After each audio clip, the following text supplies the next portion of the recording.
What up, everybody? My name is Kate, and today I'm going to show you how to make the perfect beach waves.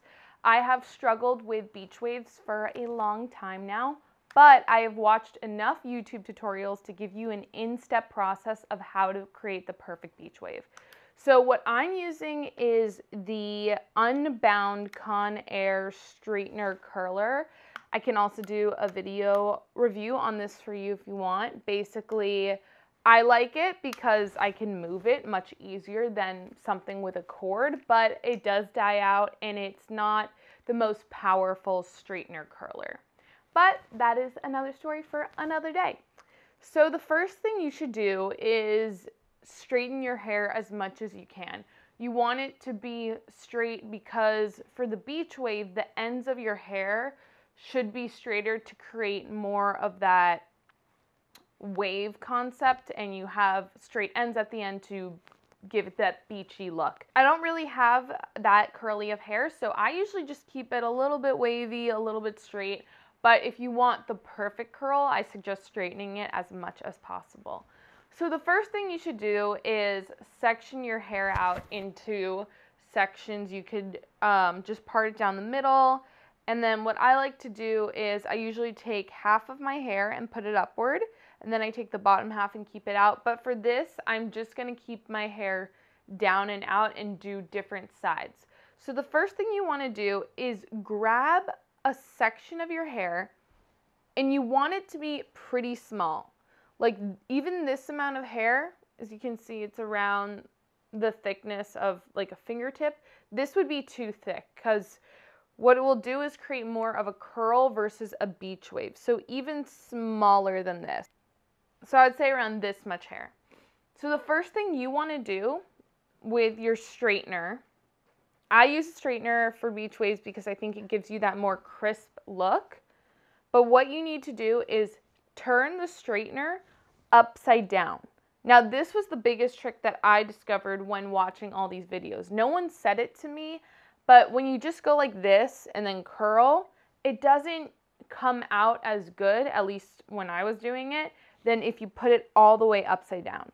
So what you want to do is put it upside down, put it as close to the top of your head as you can, twist it, but don't twist it too much, just slightly, and then go down slowly. You don't want to go down too fast. And as you go down, your hair is going to start to curl upward on the straightener, almost as if it's kind of just cooling off on the straightener as it goes up. That's why you also want it upside down. So when it does start to go up, it goes around, continuing the curl. So even now as I go down, I'm probably going down too fast, but we'll see. So as you can see, it's kind of a ring curl.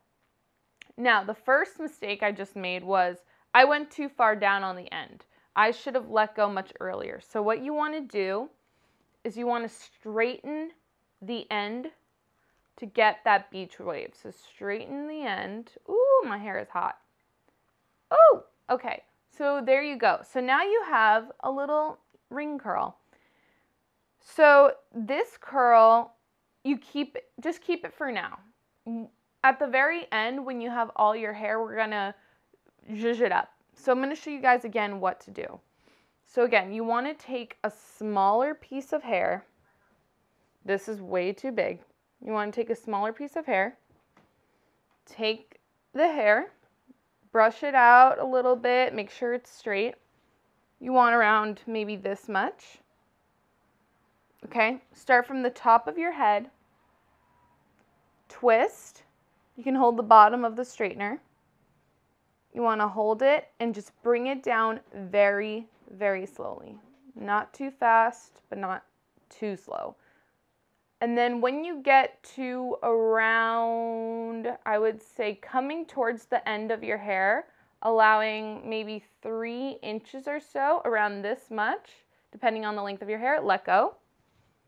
And as you can see, this created the perfect beach wave. So this is what we wanted in the first place. More of the straight end kind of look. So to do this, it does take some time. As you can see, those two pieces, it took me a little bit of time. I have my straightener on 280.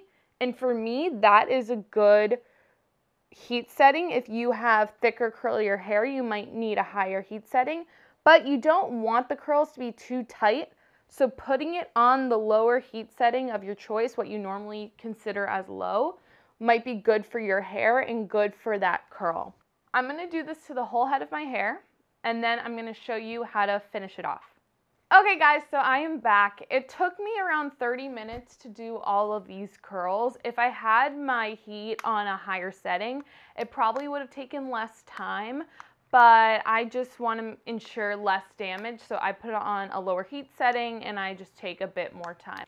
So the first thing that I do is I'll take the curls as is. I won't mess with them yet, and I'll just spray this. So what I use is the Money Maker Flexible Holding Drybar Hairspray, and I will just take it in my hand at first. I know it's a little weird, and I'll crunch it up, because sometimes what I find is when I spray, I always spray too much.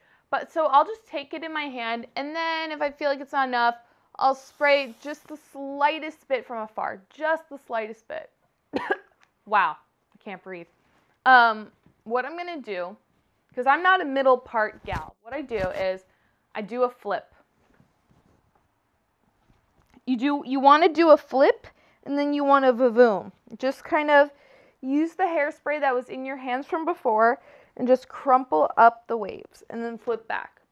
And then what I do is I put it to one side, then I put it to the other side. My curls are kind of tight, so they're looking more like tight waves, but for me, I wanted it a little bit looser. So what I'll do is pull my hands through slightly, just kind of pulling it through. Sometimes I'll even go in and kind of just like flatten it a bit. I know it's ironic after we just curled so much, but you just want it to be wavy but not too curly. A bit. But there you go. This is basically what you want. You want kind of those waves with those straight ends. Now, right now, it's still a little bit tight. Like, I personally prefer my waves being even less tight than this. But throughout the day, they definitely go down. And this will last me, honestly, 3 days. Yes, 3 days. So I'll keep it more tight the first couple days. And then as you know, on the third day, it's pretty loose. I'll usually wear a high pony. But yeah, this is how you get those beachy waves. The tricks are, number one, keep your ends straight. Don't curl them all the way. Just let them be. Number two, hold your flat iron upside down when curling it. I don't know why, but it helps a lot. And then number three is take small sections at a time. And don't curl too much. When twisting, don't completely curl it. Like, even these curls are slightly, I would say, too twisted. I probably twisted it a little bit much, but they will fall out throughout the day. But yeah, those are my tips and tricks. I hope you guys try this out for yourself. Let me know how it goes. If you want a review on this, I would give one, because it is an interesting flat iron, but I don't know if it's the best on the market. But yeah, so this is the result, and I hope you all enjoyed. Bye.